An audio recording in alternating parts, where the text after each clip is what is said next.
Hello, dear grade 12 students. Welcome back to this wonderful platform of verbal skills. English core की तैयारी already start हो चुकी है मेरे साथ डॉक्टर नेहा दुबे के साथ। आज फ्लेमिंगो से एक और इम्पॉर्टेंट पोइट्री जो कवर करेंगे इस वीडियो में।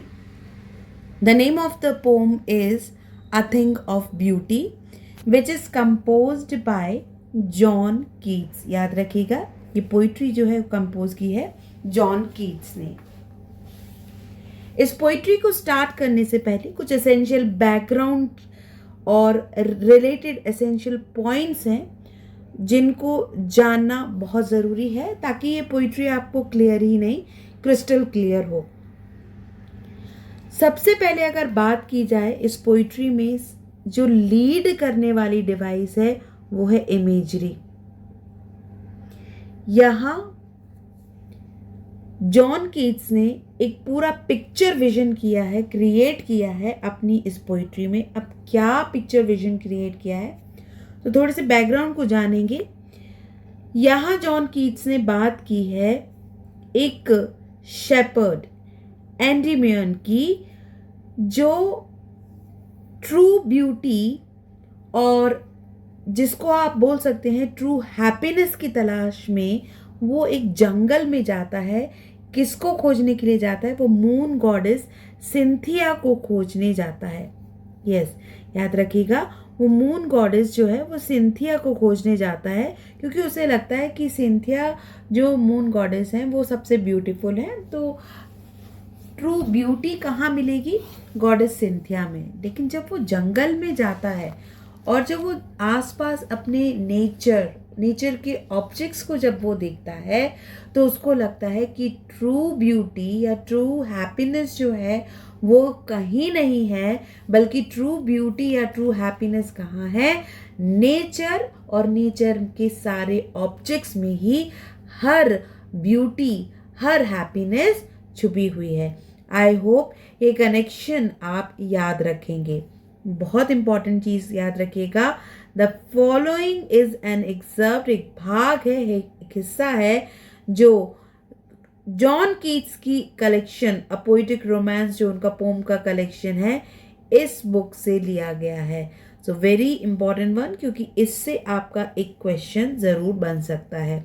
आई होप स्टूडेंट्स लाइन्स को, वर्ड्स को, ग्लॉसरी पार्ट्स को और पोएट के माइंडसेट को और इंटरप्रिटेशन को बहुत अच्छे से समझेंगे ताकि ये पोइट्री आपके एग्ज़ाम के लिए, ना केवल हाफ ईयरली एग्ज़ाम्स के लिए बल्कि आपके फाइनल बोर्ड एग्ज़ाम के लिए भी ये परफेक्ट हो जाए। स्टार्ट करेंगे कुछ और एसेंशियल पॉइंट्स को। राइम स्कीम की अगर बात करते हैं तो यहाँ बहुत ही अच्छे से कपलेट के फॉर्म में एक राइम स्कीम जो है वो यूज़ की गई है। That is A A B B, और ये फिर इसी प्रकार से आगे बढ़ती जाएगी, A A B B C C. So such rhyme scheme is use. तो जैसा एक्सट्रैक्ट आपके सामने क्वेश्चन पेपर में आए तो आप उसके अकॉर्डिंग, बिकॉज राइम स्कीम आपकी यही होगी, A A B B C C accordingly. चलिए अब बात करते हैं एग्जैक्टली लाइन्स की। सबसे पहली line which is again the important one, और आपने देखा होगा ये कोट भी अक्सर इसी, क्योंकि ये लाइन पर ही बेस्ड है, a thing of beauty is Joy for ever. तो पोएट यहाँ क्या कह रहा है? पोएट कहता है कि एज एंडीमियन शेपर्ड है, स्पीकर याद रखिएगा, कि जब वो ट्रू ब्यूटी की तलाश में जाता है तो उसको क्या मिलता है, एक्चुअल में वो क्या एक्सपीरियंस करता है। Now he started sharing with us. Okay, a thing of beauty is Joy for ever. और अगर आप देखिए, याद रखिएगा, थिंग ऑफ ब्यूटी यहाँ हैप्पीनेस है, तो कहाँ मिलेगी ट्रू हैप्पीनेस? अगर आप उसको खोजने जाते हैं और अगर अपने आप को नेचर के ऑब्जेक्ट्स में याद रखते हैं, या अगर अपने आप को नेचर के ऑब्जेक्ट्स के साथ पाते हैं, तो ये जो हैप्पीनेस है ये आपको कैसा जॉय देने वाली है? Eternal.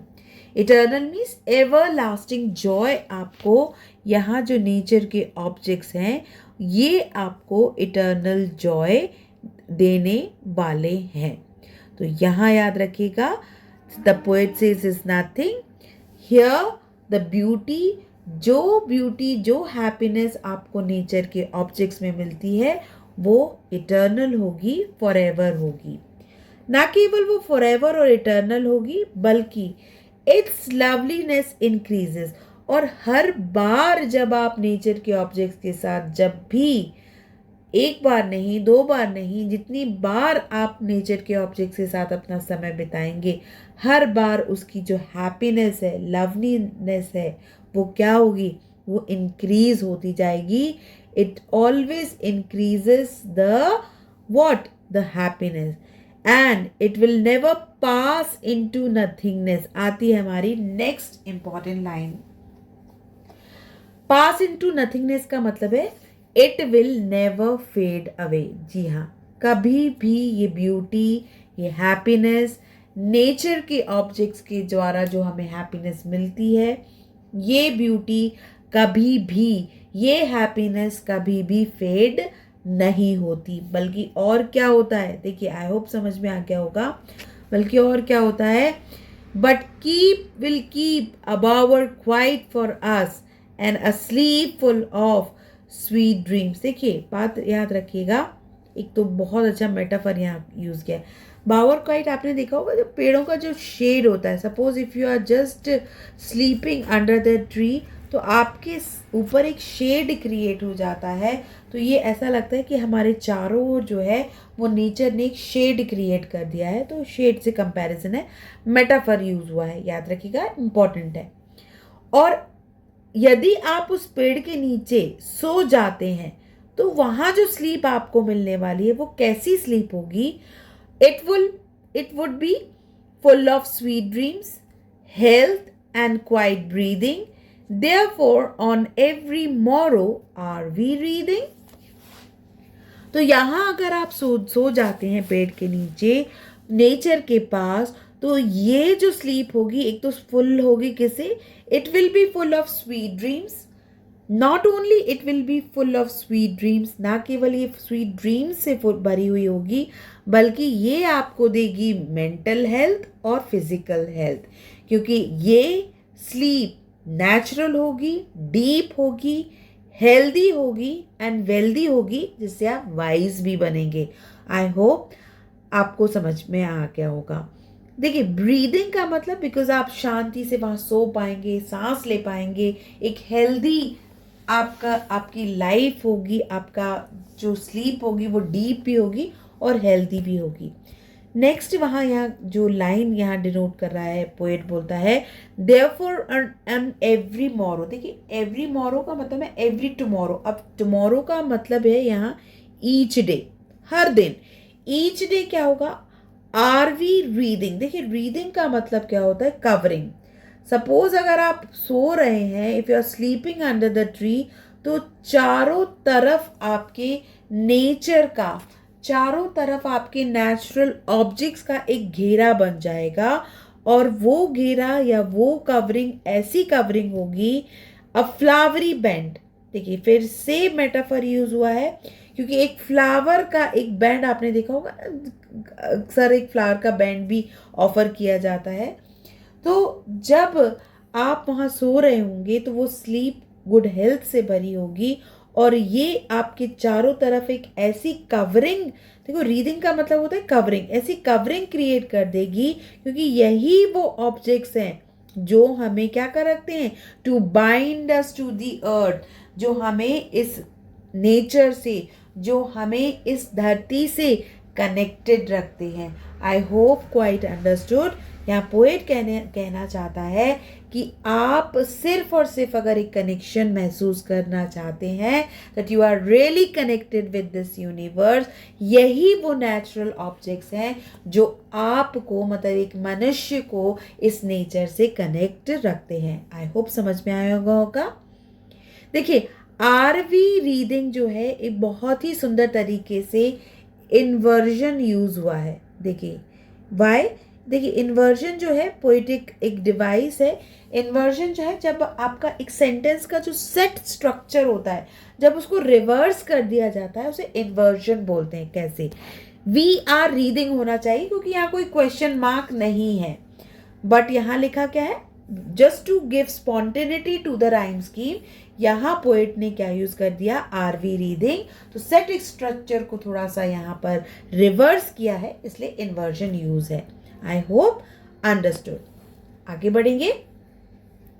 Which is a flowery band, इसलिए यही एक फ्लावरी बैंड है, मेटाफर यूज है जो हमें कनेक्ट रखता है इस अर्थ से। लेकिन कब? Spite of despondence. देखिए डिस्पॉन्डेंस का मतलब क्या है, जितनी भी होपलेस कंडीशन है, अब लाइफ है, अप्स भी हैं तो डाउन्स भी हैं, तो यहाँ अप एंड डाउन हमारी लाइफ में ऑलरेडी चलता रहता है।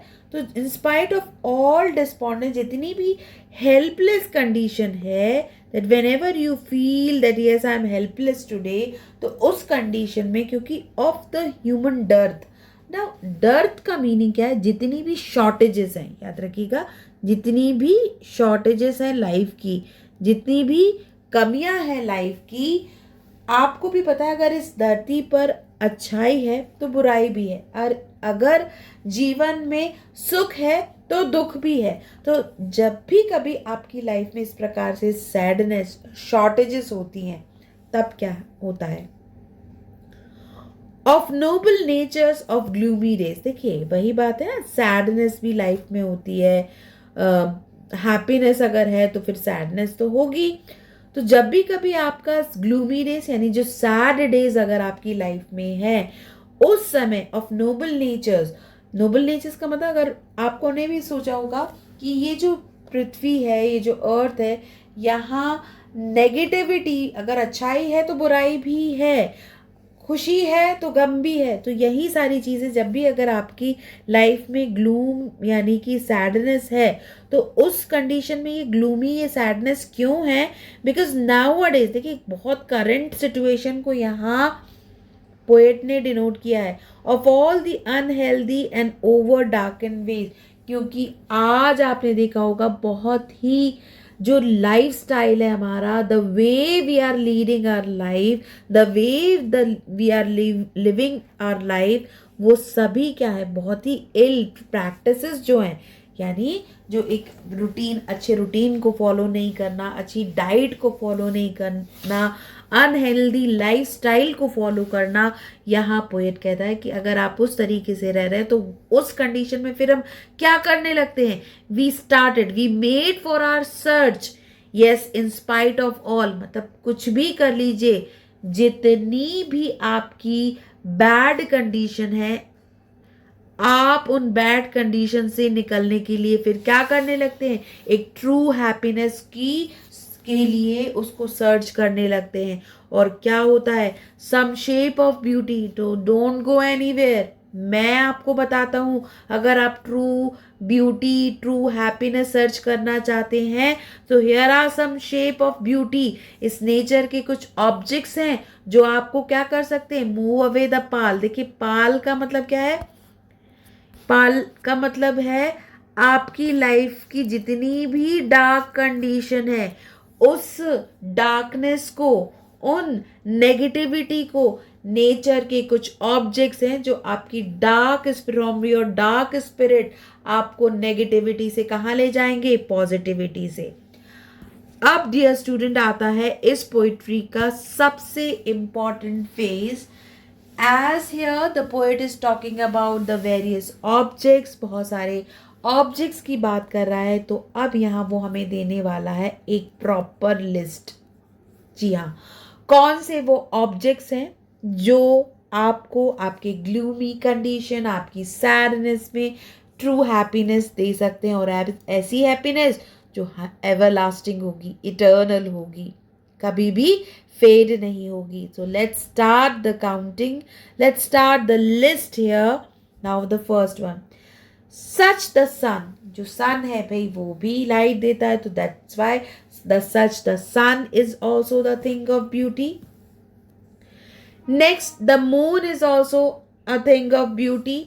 Trees, old and young. देखिए बहुत अच्छे से एक एंटीथीसिस यहाँ उन्होंने यूज किया है कि ट्रीज, देखिए कॉमा लगा हुआ है यहाँ पर, तो ट्रीज चाहे वो ओल्ड हो या यंग हो, मतलब ओल्ड ट्रीज शेड आपको दे रहे हैं, यंग सैपलिंग्स आपको एक ग्रीनरी देते हैं. So that's why they are sprouting. देखिए स्प्राउटिंग का मतलब है क्योंकि कंटिन्यूस वो ग्रो कर रहे हैं और आपके ऊपर वो क्या कर रहे हैं, शेडी बोन, एक डेंस शेड के फॉर्म में, because you know that coolness और कामनेस देते हैं. और बून एज अ बून की तरह, बून का मतलब क्या होता है, they are like blessing, true blessings for you. क्योंकि ब्लेसिंग्स क्यों, क्योंकि ईश्वर ने ही तो ये सारी गिफ्ट्स हमें दी हैं. These are the bounties bestowed by God Almighty. I hope understood this. Now coming the most important lines of this poetry, extract based questions में जो बहुत important lines है जो पूछी जाती हैं. From here, for simple sheep and such are daffodils, with the green world they live in and clear rills, that for themselves a cooling covert make, gains the hot season the midst the forest break. अब यहाँ ये जो extract है यहाँ तक ये बहुत important है. कैसे, पोएट कहता है सिंपल शीप. देखिए सिंपल शीप में फिर से मेटाफर यूज हुआ है. ओके, क्या यूज हुआ है, मेटाफर. सिंपल शीप में यूज हुआ है मेटाफर. अब मेटाफर क्यों यूज हुआ है, क्योंकि सिंपल जो शीप है, यहाँ पोएट ने बताया जितने भी पॉजिटिव थिंकर्स हैं, एज शुरू में अगर उसने नेगेटिविटी की बात की थी, सैडनेस की बात की थी, तो ऐसा नहीं है. कहते हैं ना 5 फिंगर्स आर नॉट इक्वल. अगर बुराई है इस धरती पर तो अच्छाई भी है. तो यहाँ जितने भी सिंपल शीप हैं, यानी कि जो पॉजिटिव थिंकर्स हैं, भाई वो भी तो थिंग्स ऑफ ब्यूटी है. So here the next list is that simple sheep, यानी कि जितने भी पॉजिटिव थिंकर्स हैं वो भी थिंग ऑफ ब्यूटी हैं. फिर आते हैं नेक्स्ट लिस्ट पर, ऑब्जेक्ट पर. सच द डैफोडिल फ्लावर्स, जो सुंदर डैफोडिल फ्लावर्स होते हैं बिकॉज कलरफुल होते हैं. So these daffodil flowers are also things of beauty. With such world, green world they live in. देखिए दे किसको रेफर किया है, दे रेफर किया है सिंपल शीप को. ऐसी पॉजिटिव जगह जहां पर ये पॉजिटिव थिंकर्स रहते हैं, ऐसा ग्रीनरी से भरा हुआ वर्ल्ड भी तो थिंग ऑफ ब्यूटी है. और नॉट ओनली दिस, जितनी भी क्लियर रिल्स हैं, देखिए स्मॉल स्ट्रीम्स, रिवर, जितनी भी छोटी छोटी रिवर्स हैं वो भी साफ सुथरी, वो भी थिंग्स ऑफ ब्यूटी हैं. तो next object I hope you got. चलिए आगे बढ़ेंगे. That for themselves a cooling covert make, gains the hot season the mid forest break. क्योंकि जब भी कभी आप थक जाते हैं, इस आपने देखा होगा जब क्लाइमेट इतना हॉट सीजन होता है तो जैसे भी ग्रीनरी और पेड़ पौधे आते हैं तो आपको वहाँ ठंडक, एक ठंडी हवा का एहसास होने लगता है. सो व्हेनेवर आप ऐसे थिक फॉरेस्ट में, देखिए यहाँ कूलिंग कोवर्ट का मतलब वही है जो एक शेड आपके ऊपर क्रिएट हो जाता है. जितने डेंस जो घने जंगल होते हैं जहाँ पेड़ पौधे बहुत होते हैं, इस हॉट सीजन के अगेंस्ट वो आप अगर मिड फॉरेस्ट में चले जाते हैं तो वहाँ आपको एक ठहराव मिलता है, ब्रेक मिलता है. क्योंकि वो क्या है, वो आपको क्या देते हैं, ये ग्रीनरी देते हैं. तो यहाँ ब्रेक का मतलब एक ठहराव भी है, यहाँ ब्रेक का मतलब ग्रीनरी भी है जिसको आप महसूस करते हैं उस डेंस फॉरेस्ट में. I hope understood. Now coming to the next important lines of this poetry. Rich with a sprinkling of fair musk rose blooms, यानी यहाँ पर अगर इन जो फॉरेस्ट जंगल एरिया है, यहाँ जो मस्क रोजेज हैं, भाई वो भी तो थिंग्स ऑफ ब्यूटी हैं. And such too is the grandeur of doom. और ये केवल नहीं, क्योंकि आपने देखा होगा बड़ी चीज़ें, लेकिन डूम्स का मतलब है डिस्ट्रक्शन.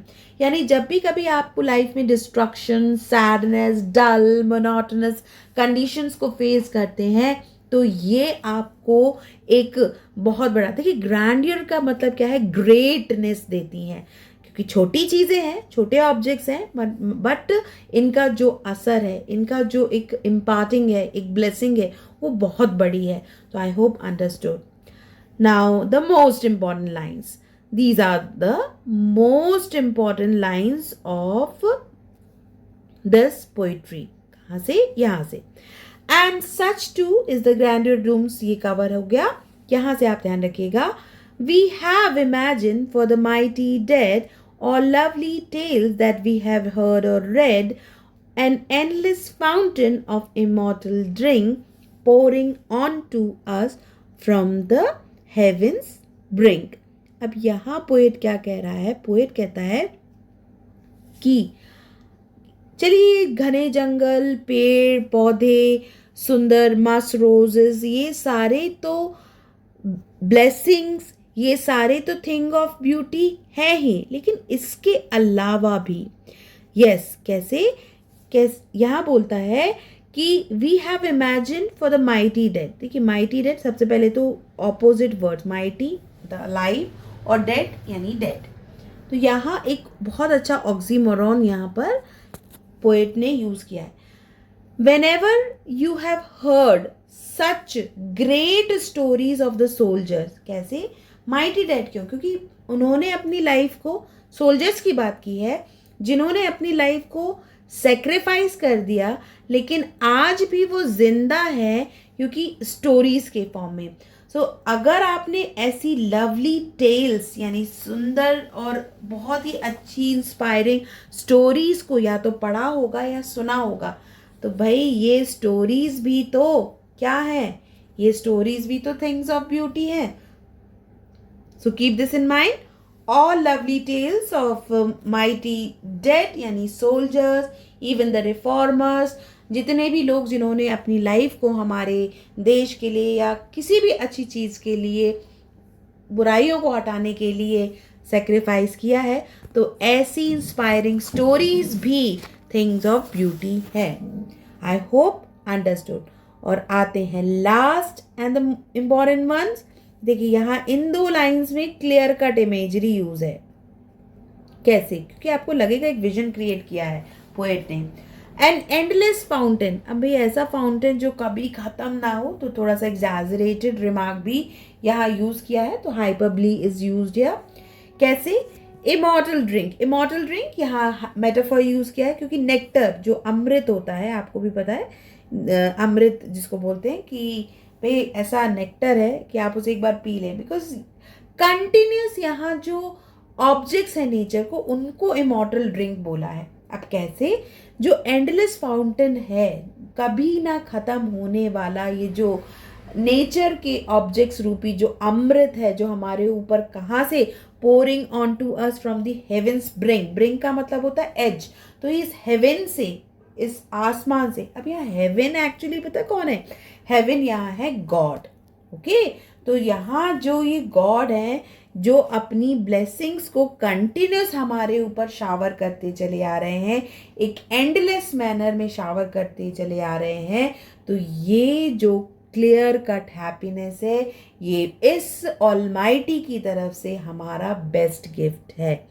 आई होप डियर स्टूडेंट्स ये लाइंस, ये वर्ड्स आपको और क्या पोएट का एक माइंडसेट है और उसके पीछे छुपा हुआ क्या मैसेज यहाँ पोएट देना चाह रहा है, ये आपको समझ में आया होगा. जल्दी से एक बार सारी पोएटिक डिवाइसेस को रिकॉल करेंगे. देखिए सबसे पहले अगर बात करते हैं तो आपको याद रखना है, बहुत ही अच्छे से यहाँ इंजामेंट जो है वो यूज़ किया है पोएट ने. Will word bar bar repeated है, तो रेपिटेशन में आपको याद रखना है, रेपिटेशन में आएगा. बावर क्वाइट, बिकॉज अगेन शेड से कंपेयर किया है, तो ये मेटाफर यूज किया है पोएट ने. नेक्स्ट बात करेंगे then we reading, so W letter repeated है, so alliteration. And health and quiet, यहाँ एंड वर्ड रिपीटेड है, so repetition is used here. Then a flowery band, फिर से मेटाफर यूज है, बिकॉज एक बहुत अच्छी शेड और कवरिंग को यहाँ पर जो प्रोटेक्शन जो नेचर हमें देती है वो से कंपेयर किया गया है, सो मेटाफर इज यूज्ड. नाउ अगर बेंड बाइंड को कंसीडर करेंगे तो एलिट्रेशन यूज हुआ है. आई होप देखिए ऑफ फिर से रिपीटेड है, so repetition. Of noble of all, यहाँ बिगिनिंग में रिपीटेड है तो एनाफोरा यूज किया है। और याद रखिएगा ओवर ऑफ, ये एजोनेंस भी बहुत फ्रीक्वेंटली यहाँ पर, बिकॉज वॉबल साउंड रिपीट हो रही है तो एजोनेंस यहाँ यूज किया है। I hope understood. Next, searching spite, यहाँ S letter, some shape S letter, alliteration use है यहाँ पर। Then such the sun, again alliteration, spirit such the sun, यहाँ एस लेटर रिपीटेड है, एलिट्रेशन। द रिपीटेड है तो रेपिटेशन।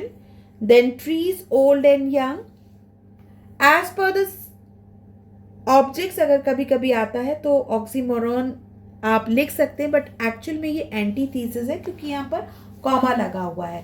यहाँ दो डिफरेंट कंडीशन और एक रिप्रेजेंटेटिव्स की बात की है, तो ये बहुत अच्छे से एंटीथीसिस यहाँ क्रिएट किया है पोएट ने। स्प्राउटिंग शेडी, तो एस लेटर रिपीटेड है तो अगेन यहाँ पर एलिट्रेशन यूज है। आई होप समझ में आया होगा। Then next, simple sheep, I told you earlier कि ये मेटाफर है क्योंकि पॉजिटिव थिंकर्स को यहाँ बोला है। जब सिंपल शीप सच को आप कंसीडर करेंगे तो एस लेटर रिपीटेड है, alliteration. Then again cooling covert, C letter repeated, so यहां आपका फिर से एलिट्रेशन यूज हुआ है। देन ऑफ हर जगह रिपीटेड है तो रिपीटेशन में ही आएगा। देन अगेन यहाँ माइटी डेड जो है वो ऑक्सीमोरन, बिकॉज कंसेक्यूटिव लाइन में आपका ऑपोजिट वर्ड्स यहाँ पर यूज हुए हैं तो ऑक्सीमोरन यहाँ यूज हुआ है। एंडलेस फाउंटेन, ये एग्जैजरेटेड रिमार्क है तो हाइपरबली यूज हुआ है। इमॉर्टल ड्रिंक, बिकॉज अगेन यहाँ इमॉर्टल ड्रिंक यानी नेक्टर और नेचर के ऑब्जेक्ट्स को बोला है, कंपेयर किया है तो यहाँ फिर से मेटाफर यूज हुआ है। और लास्ट की दो लाइंस में ये क्लियर कट इमेजरी यूज हुई है। आई होप डियर स्टूडेंट्स ये एक्सप्लेनेशन आपको समझ में आया होगा। Now let's discuss some questions also. तो याद रखिएगा आपका सबसे इंपॉर्टेंट क्वेश्चन इस पोइट्री का, जैसा मैंने आपसे बताया कि जो लिस्ट है, सारे ऑब्जेक्ट्स की लिस्ट जो पोएट ने यहाँ दी है वो लिस्ट बहुत इंपॉर्टेंट है। तो हाउ मेनी ऑब्जेक्ट्स और the objects of nature are the things of beauty, ये आपको एक लिस्ट करने के लिए बोला जा सकता है। और जो सफरिंग और कॉज का है, जो अनहेल्दी, ओवर डार्केंड और जो पाल और सैडनेस, ग्लूमी कंडीशन है, वो आपसे ज़रूर पूछी जा सकती हैं।